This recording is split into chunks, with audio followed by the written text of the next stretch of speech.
અમરેલીમાં સિંહના આટાફેરાથી ફફડાટ ફેલાયો છે। રામપરા ગામમાં સિંહ પરિવારની લટારના દ્રશ્યો પણ સીસીટીવીમાં કેદ થયા। રાજુલા તાલુકાના રામપરા ગામની દિવાલ કૂદી સિંહો ગામમાં પ્રવેશ્યા।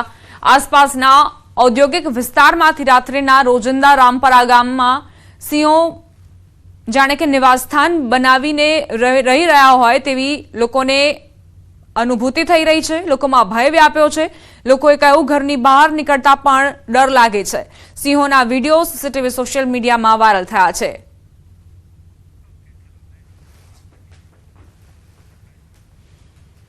ગીર સોમનાથમાં રખડતા ઢોરની સમસ્યા માથાનો દુખાવો બની છે। ન ફક્ત મોટા શહેર, નાના ગામોમાં પણ રખડતા ઢોરની સમસ્યાથી રહીશો પરેશાન થઈ રહ્યા છે।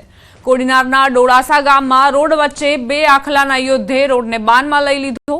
બે આખલાએ શિંગડા ભરાવી લેતા રહીશોના જીવ તાળવે ચોંટ્યા। આખલા યુદ્ધમાં એક રિક્ષાને નુકસાન થયું તો વેપારીઓમાં નાસભાગ મચી ગઈ। આખલા શાંત ન થતા આખરે ખેડૂતે ટ્રેક્ટર વચ્ચે કરી બંનેને છૂટા કર્યા।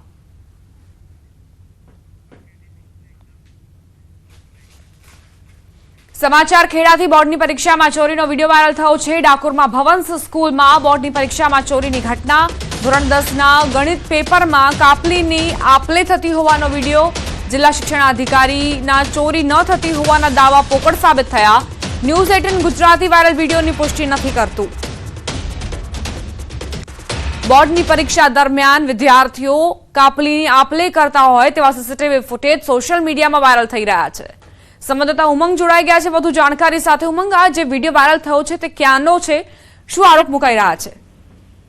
બિલકુલ ચોક્કસથી દીપા, જે વિડીયો વાયરલ થયો છે તે વિડીયો ડાકોરની ભવંસ ઇંગ્લિશ મીડિયમ સ્કૂલનો હોવાનું સામે આવ્યું છે।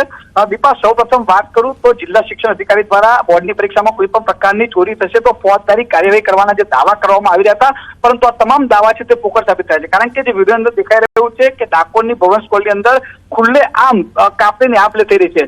બોર્ડની પરીક્ષા ચાલી છે। ધોરણ 10ના પેપરનું ગણિતનું પેપર હોવાનું વાત સામે રહી છે। ગણિતના પેપરમાં અંદર જે સુપરવાઇઝર છે તે પણ ક્લાસરૂમમાં જોવા મળી રહ્યા છે, પરંતુ તેમ છતાંય વિદ્યાર્થીઓ જે કાપલી છે તે આપલે કરે છે। દીપા, સૌથી મહત્વની વાત કરું તો કેટલાક સરકારી સ્કૂલના સંચાલકો દ્વારા એવા પણ દાવા કરવામાં આવી રહ્યા છે કે જે સરકારી સ્કૂલો છે ત્યાં આગળ સ્ક્વોડને મોકલવામાં આવે છે, પરંતુ જે પ્રાઇવેટ સ્કૂલોમાં જ્યાં ખુલ્લેઆમ ચોરી થાય છે ત્યાં કોઈ પણ પ્રકારની ફ્લાઇંગ સ્ક્વોડ કે અન્ય કોઈ સ્ક્વોડને પણ જિલ્લા શિક્ષણ અધિકારીમાં મોકલવા નથી આવતી। એટલે અનેક સવાલો જિલ્લા શિક્ષણ અધિકારી અને જિલ્લા શિક્ષણ વિભાગ પર ઉભા થઈ રહ્યા છે। કારણ કે આ પ્રકારે જો ખુલ્લેઆમ ચોરી થઈ રહી છે તો આટલા દિવસ થયા તો કેમ છતાં કોઈ કાર્યવાહી કરવામાં નહીં? કારણ કે દીપા, જે સીસીટીવી છે તેનું લાઈવ મોનિટરિંગ કરવામાં આવતું હોય છે, પરંતુ 4 દિવસ બાદ કોઈ કાર્યવાહી કરવામાં નથી આવી। અને જ્યારે આ વિડીયો બહાર આવે છે ત્યારે મીડિયાની અંદર વિડીયો આવતા હવે જિલ્લા શિક્ષણ અધિકારી અથવા જિલ્લા શિક્ષણ વિભાગ કેવા પ્રકારની કાર્યવાહી કરે છે તે જોવું રહ્યું છે। જી દીપા। ઉમંગ, જે સંચાલકો છે તેમના તરફથી કોઈ પ્રતિક્રિયા સામે આવી છે? તેમણે શું કહ્યું છે? કઈ રીતે સ્પષ્ટતા કરી છે? બચાવ કર્યો છે પોતાનો? બિલકુલ ચોક્કસથી દીપા, આ સમગ્ર વિડીયો બહાર આવ્યા બાદ સંચાલકોનો પણ પ્રયત્ન વાત કરવાનો કર્યો છે, પરંતુ તેમના સામેથી કોઈ પ્રતિક્રિયા નથી આવી। સૌથી મહત્વની વાત કરું દીપા તો જિલ્લા શિક્ષણ અધિકારીનો પણ ન્યૂઝ 18 ગુજરાતીએ 2 થી 3 વખત પ્રયત્ન કર્યો ટેલિફોનિક જાણવા માટેનો કે આ પ્રકારનો વિડીયો સામે આવ્યો છે, પરંતુ તેમને કોઈ પણ પ્રકારનો ફોન ઉપાડ્યો નથી અને કોઈ જવાબ નથી। એટલે દીપા, કહી શકાય કે આ વિડીયો વાયરલ થતા હવે સંચાલકો દ્વારા શું પ્રતિક્રિયા આપવામાં આવે છે, જિલ્લા શિક્ષણ અધિકારી કેવા પ્રકારની કાર્યવાહી કરે છે તે જોવું રહ્યું છે। આભાર ઉમંગ, તમામ જાણકારી આપવા માટે।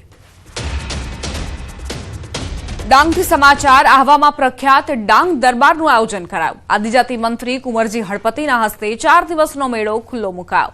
ડાંગી નૃત્યની ઝાંખી સાથે રાજાઓની શાહી સવારી નીકળી। ઢોલ નગારાના તાલે ધારાસભ્ય, સાંસદ અને મંત્રી મન મૂકીને નાચ્યા। પ્રથમ દિવસે ડાંગના 5 ભીલ રાજાઓનું જાહેરમાં સન્માન કરી પોલિટિકલ પેન્શન અપાયું હતું। કલેક્ટર સહિત વહીવટીતંત્રએ 5 રાજાઓને ડાંગ દરબારની શુભેચ્છા પાઠવી। રાજ્યપાલના હસ્તે મેળાની શરૂઆત ન કરાતા વાસુરણાના રાજા ધનરાજસિંહ સૂર્યવંશીએ નારાજગી વ્યક્ત કરી હતી અને મંચ પરથી પોતાની માંગને લઈને આંદોલનની ચીમકી ઉચ્ચારી હતી, પરંતુ મંત્રી તેમજ સાંસદે રાજાને મનાવી લીધા હતા। વલસાડના સાંસદ ધવલ પટેલે પ્રતિક્રિયા આપતા કહ્યું કે રાજાની નારાજગીને સાથે મળીને દૂર કરાશે।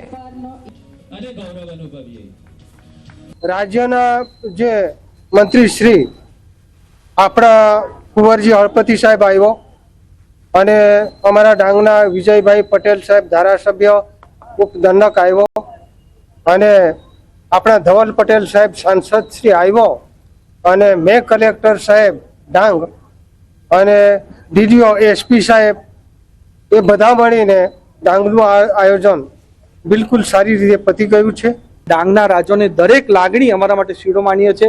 હજુ પણ એમની કોઈ બીજી ભાવના હશે કે બીજું પણ એમનું તરફથી કોઈ સૂચન હશે તો તરત જ એમની સાથે વાતચીત કરીને યથા યોગ્ય જગ્યા, ચાહે કલેક્ટરને વાત કરવાનો, રાજ્ય સરકારને વાત કરવાનો કે કેન્દ્ર સરકારને વાત કરીને અમને રાજાઓને સારામાં સારું માન સન્માન મળે એના માટે પૂરો પ્રયત્ન કરશું. સાથે ડાંગના પ્રજાનું પણ સારામાં સારું વિકાસ થાય એના માટે